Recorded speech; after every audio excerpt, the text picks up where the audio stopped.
Hey everybody, got some comic book reviews for y'all. We're covering 2 weeks, and there's quite a lot of books here, so I'm just going to get right into it. Starting off with Batman, number 692. This is by Tony Daniel and Sandu Flore. This is an interesting issue. It almost seems like there must have been some other issue that I missed, but, from the way it begins, but it actually turns out it's told in sort of out of order. Black Mask has himself holed up in this area, and the National Guard is surrounding him. Batman's trying to do whatever he can to try and stop this threat, which includes going to Catwoman, who of course demands some money. Of course, she winds up getting the money and giving it away to various charities. And you can see that Black Mask is putting together sort of an army of different villains and thugs and such. Batman goes out to investigate this one area, and it turns out to be that Mario Falcone, of all people, is holed up there along with a bunch of mobsters. Mario Falcone kind of harkens back to the two stories told by Jeff Loeb and Tim Sale, Batman The Long Halloween and Batman Dark Victory, both highly recommended. And it looks like they're playing off of that. It recaps the whole thing here. Won't mention it in case you haven't read those stories, because you totally should. Sort of a noirish style Batman thing. Mario Falcone was the one in the Falcone family that wasn't interested in crime, so it's kind of interesting to see that he's become entrenched in that. And I don't know who this is. Is this his daughter, his girlfriend, or what? But she seems to have some sort of Catwoman infatuation. Definitely a good issue. Highly recommended. Batman's been good lately. Here's Superman. This is number 693 by Robinson and Dan Dagnino. Robinson has been doing interesting things with Superman. Obviously, Superman's not in the title right now, so it's been focusing on Mon-El. And he's been captured. He does wind up getting himself out of this in this issue, but there's a lot of good interplay between him and Sam Lane. And we see a little bit more of Sam's plan, and we learn that the parasite is not exactly there by choice. He wants to escape also. And as you can see, the art is very good in this one. It's sort of a quieter issue. There's some action here. This is near the end, though. It's mostly a quieter issue, which I did enjoy. Superman's been kind of weird lately, but this is a good issue. And at the end, we can see that Bizarro is turned up, and Bizarro is always great, especially with not Superman around. So this will be Mon-El's chance at fighting Bizarro. Also a highly recommended issue. Speaking of Superman, here's Superman's Secret Origin, number 2. Here you could see the young Clark Kent with the Legion of Superheroes, so you can probably guess what happens in this issue. Here starts off here, we have Lex Luthor's father doing a little drunk driving, and Clark saves him. So that's pretty cool. He later dies, and it's highly suggested that Lex may have actually murdered his own father so he could collect on the insurance policy and get himself out of Smallville and into Metropolis. But the highlight of the issue is the Legion of Superheroes. They show up.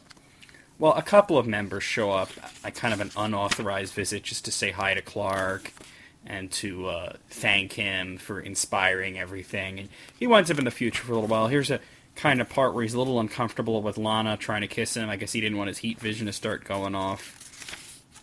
And she takes it the wrong way. And of course, he winds up taking his little trip to the future, which I thought was going to be a little longer. It actually turns out to be a rather short trip. Kind of interesting. And it's kind of interesting to see things such as the Science Police. Also, the members of the Legion of Superheroes mention some things that are happening recently in the Superman books and some things that haven't happened yet. Of course, that's all ancient history to them, but it's kind of cool. And this ends with another ship arriving, which they don't show him, but it's pretty obvious that that's Krypto's ship. Krypto is in there, and ends with Lex Luthor. The genius of Jeff Johns. What can I say? It's Jeff Johns and Gary Frank. Definitely check that out. There hasn't been a Superman origin story since Birthright. Birthright was alright, but this one seems like it's better already. Here's Blackest Night Titans, number 3. This concludes Blackest Night Titans. Out of all the Blackest Night tie-ins, so far the Titans tie-in has been the creepiest, and that hasn't changed here. Donna Troy got bit in the neck by one of the Black Lanterns, and she seems to be undergoing some sort of change. Lots of dead characters, lots of great emotional impact.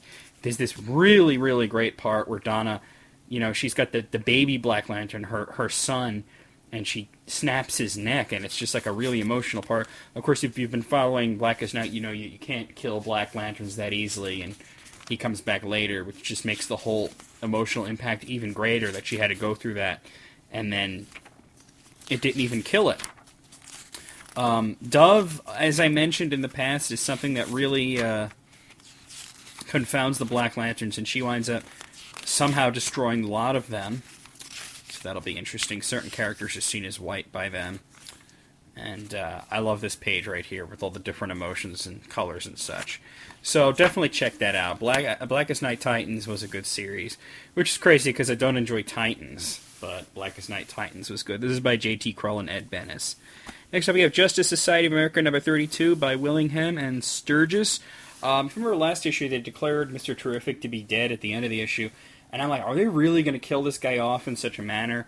And it seems that they're, he's not back yet, but they're trying to resuscitate him through magical means. Green Lantern keeping him in stasis, and Dr. Fate trying to resuscitate him with a spell. It hasn't happened yet.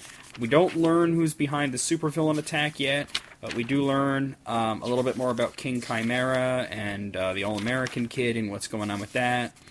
There's a little bit more bickering between Magog and Wildcat, and Power Girl, she's of course the leader of the Justice Society. She's just had enough of this shit. And I just love the interplay here. It's pretty great. This has always been a great series. It took a little bit of a dip after Jeff Johns left, but it's coming back, and it ends with the Brownstone being under attack, and Power Girl's just pissed off. And it's some pretty ominous text here at the end that I won't really get into. Another recommended issue. Okay, here's the big one, Blackest Night number 4. Now, even though this is traditionally, like a Green Lantern thing, Green Lantern, here's Green Lantern number 47. I'm going to kind of review these two at the same time. We'll talk about Green Lantern first. This is a great, great issue. It's by Jeff Johns and Doug Mahnke, and this is one of the best issues in a long time. You got all the different colors together. The 4 of the 5 inversions are back as Black Lanterns. They rip out Atrocitus's heart, but because he's a Red Lantern, his ring has replaced his heart, so he's not dead yet. You got the great stuff with Abin Sur and Aaron Sur. I love the way that Sinestro and Hal play off each other. There's this one part here where, Sinestro thinks he's the leader, and he says, let's go find Atrocitus, and Hal's like, wait, why shouldn't we get St. Walker first? He says, friends before enemies, present company excluded, of course. I thought that was pretty good. I'm sick of these Tekken 6 ads. Does it really need 2 pages? Ugh.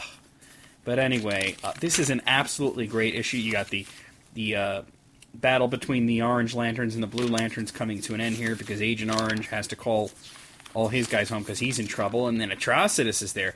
So everything's getting mixed up. Now, in the meantime, we know that Hal left Earth, and we see what's happening in Blackest Night.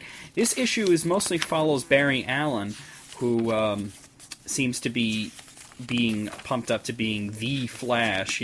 I guess Wally's his sidekick. There's some great stuff here, and I don't even want to spoil it. You know what? I'm not even getting into it, but the Black Lantern power levels reach 100%, and something absolutely awesome happens. If you don't know about it, I'm not going to tell you, but I'm not going to spoil it. You have to read this. This is so awesome. This is Jeff Johns, Ivan Reyes did this. What happens is really cool. So, I'll talk about it in the next batch, I guess. But if I had to pick out of all these are all great comics. Nothing really bad this week. I'd say the weakest was probably Batman, but that was a good issue. The strongest was Green Lantern. Although Blackest Night goes along with that. So, hope you guys enjoyed it. I'll see you next week with more comic book reviews. And I got some Doom stuff coming up right now.